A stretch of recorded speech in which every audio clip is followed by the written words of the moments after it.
Contenido del Evangelio, la locura de la cruz.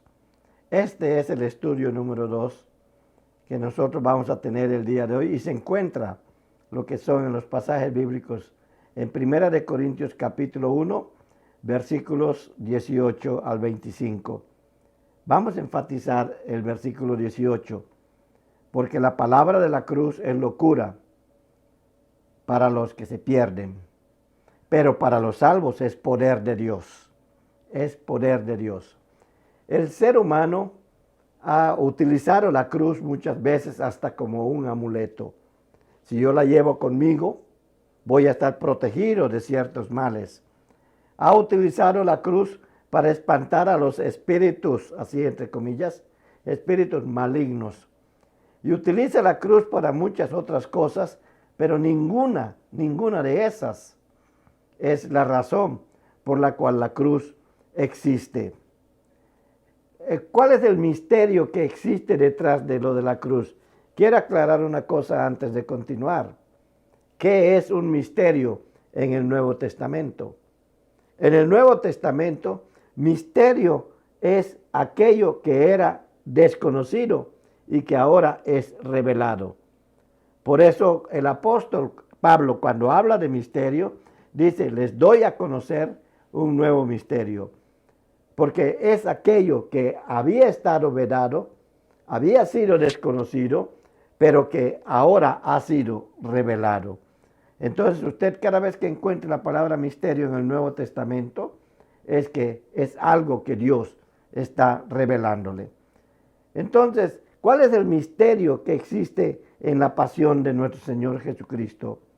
Cada vez que se recuerdan esos días de la pasión, lo que es muerte y resurrección de nuestro Señor Jesucristo, resulta imprescindible confrontarse con aquello que está escondido detrás de lo que es el escándalo de la cruz, de lo que es lo que el apóstol mencionaba, locura de la cruz. También es posible preguntarse que si a partir de la cruz, ¿qué tipo de humanidad es la que se ha creado? ¿Qué tipo de iglesia o de espiritualidad puede proceder de lo que es la cruz? A la luz de estos últimos 20 siglos que han pasado, es casi una promoción irreflexiva, la que tenemos que hacer, al menos en el plano más popular de nuestra fe cristiana, situada en el marco de una comprensión meramente sacrificial y de satisfacción del Dios ofendido. No fue satisfacer a Dios, al Padre, la muerte de nuestro Señor Jesucristo, sino fue la manera como nosotros podíamos encontrar perdón por nuestros pecados, y a eso se le llama redención, no satisfacción. Hay una gran diferencia. La idea de un sacrificio expiatorio sustitutivo por nuestros pecados se relaciona más con la imagen de un Señor que es todopoderoso y a quien sus súbditos han deshonrado. Han deshonrado a lo que es a este Señor. Entonces, la cruz acompaña realmente un sufrimiento que fue el sufrimiento del Hijo de Dios. Surgen preguntas ante este semejante acontecimiento, y estas preguntas están ligadas a múltiples desviaciones del mensaje neotestamentario sobre la cruz, desviaciones que la gente ha hecho al no entender bien lo que se esconde detrás de la cruz. Por eso Pablo le llama la locura de la cruz. Por ejemplo, ¿cómo ha de entenderse la muerte de nuestro Señor Jesucristo?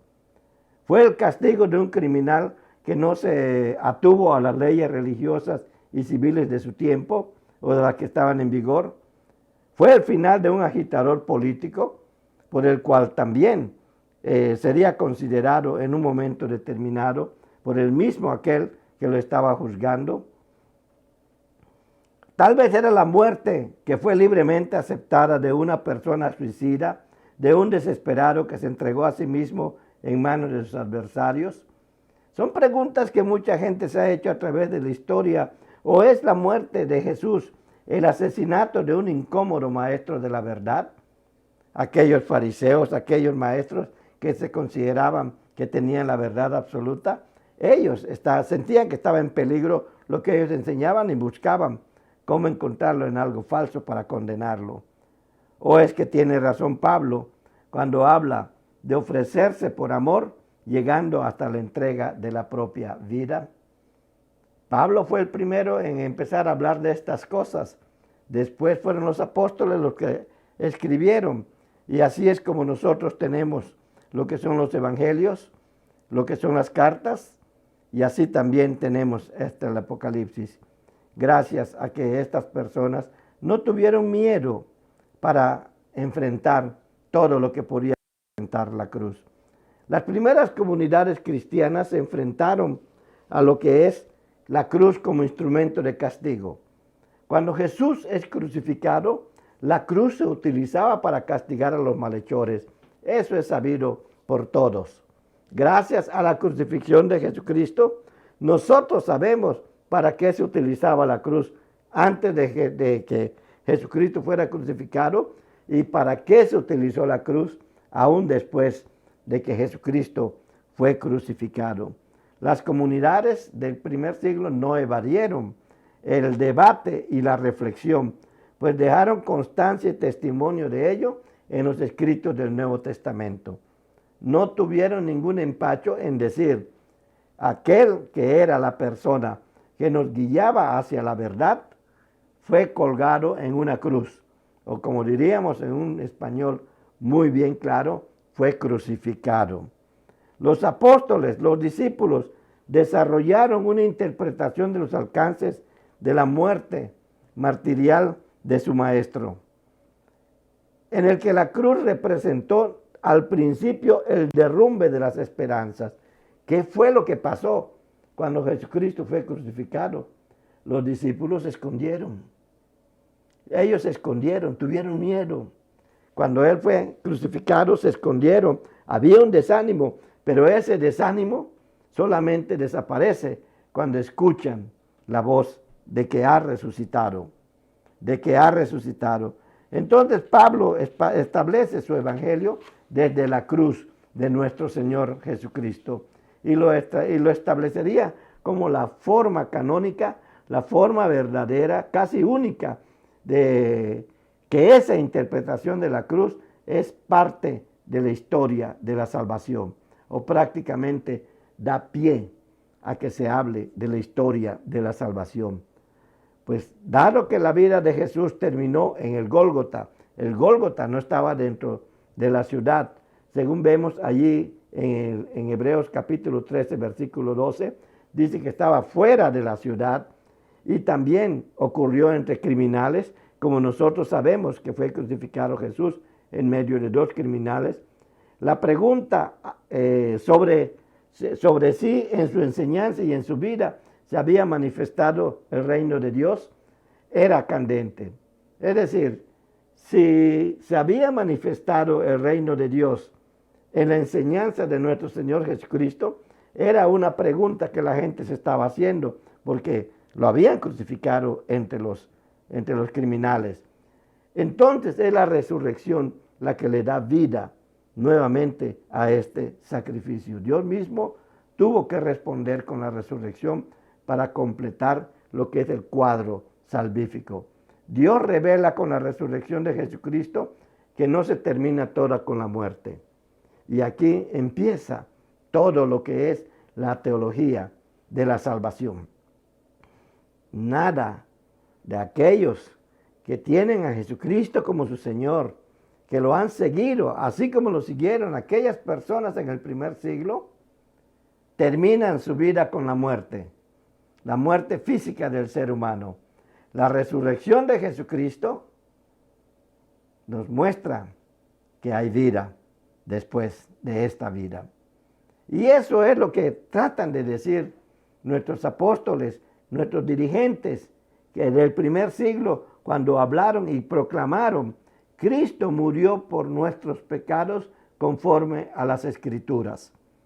Ya después se llega a saber que el cristianismo que entonces nace viene a ser aquel lugar donde encontramos verdaderamente a Dios en medio de tantas enseñanzas que hay en el mundo y que nosotros podemos encontrar en Él, porque Él dice que lo es la verdad. Todos los otros dirigentes de otras religiones que también existieron siempre inclinaban a la gente o animaban a la gente a buscar la verdad. Cristo les dijo a la gente: yo soy la verdad. Así que nosotros podemos ver que el contenido central del Evangelio, como lo explica el apóstol, sobre todo en este momento, la locura de la cruz, donde la cruz representa prácticamente el inicio del conocimiento de la vida eterna en aquella persona que se hace discípulo de nuestro Señor Jesucristo, que a pesar de haber muerto colgado en un madero, y que según Deuteronomio 21:23, y lo repite el apóstol Pablo en Gálatas, de que maldito es aquel que muere en un madero, Él se hizo maldición para que nosotros, que habíamos sido malditos por causa del pecado, nos hiciéramos bendición. Entonces, a través de la cruz, se procede a dar el salto más grande que ninguno de los demás apóstoles imaginó por medio de Jesucristo. Confrontar la muerte de Jesús en la cruz en los ambientes religiosos y culturales para demostrar que el poder de Dios es superior a cualquier forma de conocimiento y práctica religiosa. Y lo hizo para responder a las dudas que aparecieron entre la comunidad cristiana de Corinto. Corinto era una de las ciudades más importantes de su época. El contenido central del Evangelio, explica Pablo, no consiste en argumentar sólidamente para convencer a la humanidad sobre los buenos deseos de Dios para redimirla. Se trata más bien y por sobre todas las cosas de mirar hacia el escándalo o hacia la locura de la cruz.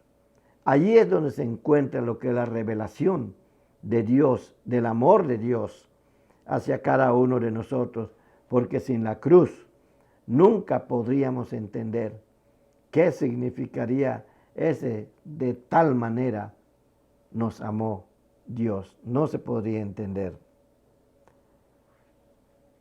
La fórmula que elige Pablo para definir lo que es el Evangelio en profundidad muestra que la cruz de Cristo no ha de entenderse como un acontecimiento que nada más ocurrió en la historia, sino que es una revelación de Dios.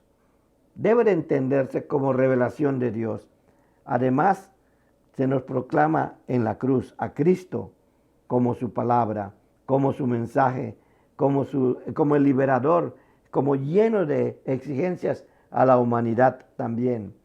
Porque si Él se exigió a sí mismo hasta llegar hasta el momento de padecer por cualquiera de nosotros, por cada uno de nosotros, Él tiene el derecho, por ser exaltado por nuestro Dios hasta lo sumo, a que toda rodilla, como lo confiesa Filipenses, se doble delante de Él, reconociéndolo como Señor y como Salvador. La proclamación de los mensajeros de Cristo debe de pasar por la cruz.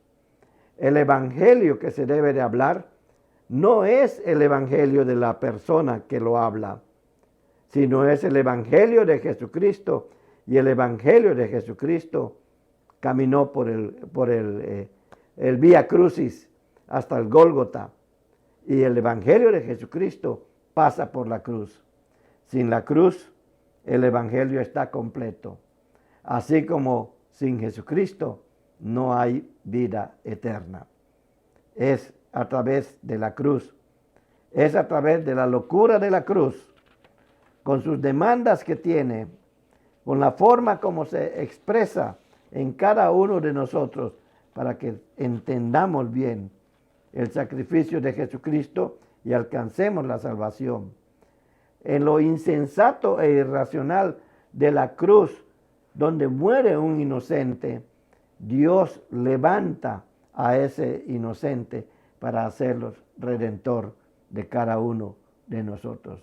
He allí el desafío también de hoy para predicar la cruz de Cristo con toda su rudeza, con toda su claridad, pero para predicarla, no para adorarla, porque al que debemos de adorar es al que estuvo en esa cruz y que gracias a que Él se humilló a lo más bajo por ti y por mí, fue exaltado hasta la diestra de Dios Padre, desde donde intercede por ti y por mí. Y es de esa manera que tú y yo, al recibirlo como único y suficiente Salvador, tenemos la vida eterna.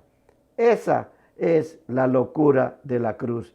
Y ese es un misterio, la revelación de la salvación de nuestro Dios por medio de nuestro Señor Jesucristo. Que Dios te bendiga.